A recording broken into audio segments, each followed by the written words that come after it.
Michael Grant had read hundreds of employee emails over the years, requests for time off, payroll clarifications, benefits updates.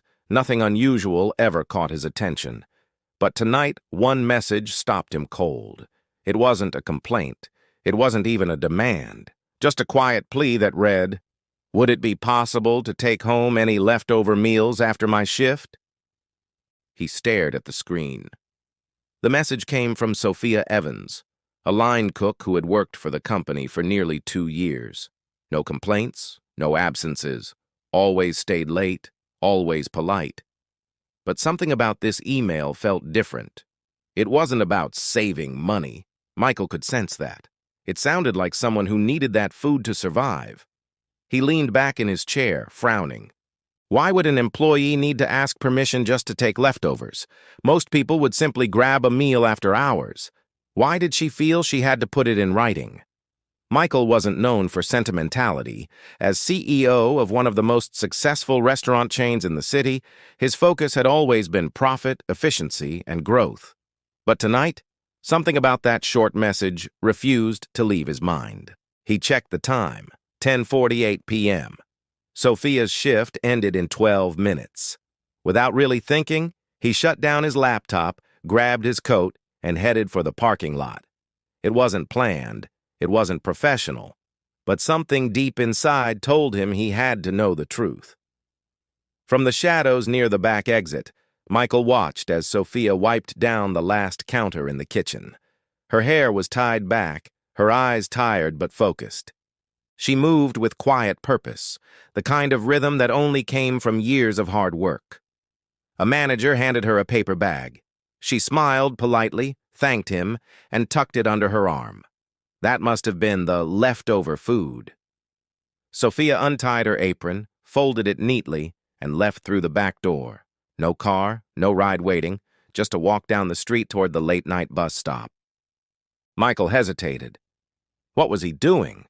CEOs didn't follow employees home, but something about the way she walked, fast, focused, as if every minute mattered, made him start the car and drive a short distance behind.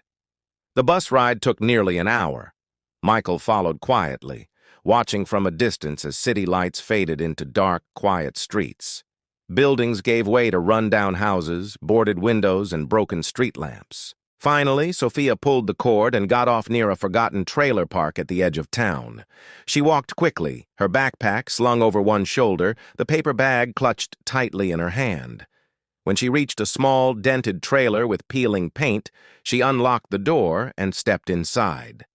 A faint light flickered through the thin curtains. Michael parked a few spaces away, staring silently through the windshield. He wasn't sure what he'd expected, but what he saw next made his stomach twist. Inside, 3 small figures ran toward Sophia the moment she walked in. Children. They hugged her tightly, their laughter echoing through the paper-thin walls. A frail elderly woman soon appeared from the back, moving slowly with the help of a cane. Sophia guided her gently to a chair and unpacked the food, dividing it into 4 small plates. 4 plates, not 5. The children dug in eagerly.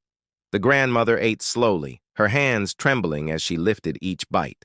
Sophia, meanwhile, sat with them but didn't eat. She smiled, nodded, asked about their day, moved food around her plate, but never took a bite. Michael's chest tightened. She wasn't just taking leftovers, she was feeding her family with them. And she was pretending to eat so they wouldn't worry about her. Michael leaned back in his seat, his hands gripping the steering wheel. The night outside was quiet, but inside his car everything felt unbearably loud. His thoughts, his guilt, his disbelief. He had spent years in meetings about employee wellness, approving budgets, reading reports, believing that his company took care of its people. But here she was, one of his own, working 16-hour shifts and going hungry so her family could eat. He looked again at the trailer. The walls were cracked, the lights dim. A thin mattress lay on the floor beside the kitchen counter. That was where she slept, after serving others all day.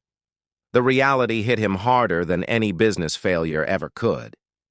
Michael stayed there long after the lights went out. The image of Sophia tucking in her siblings and grandmother burned into his mind. How many more employees were living like this?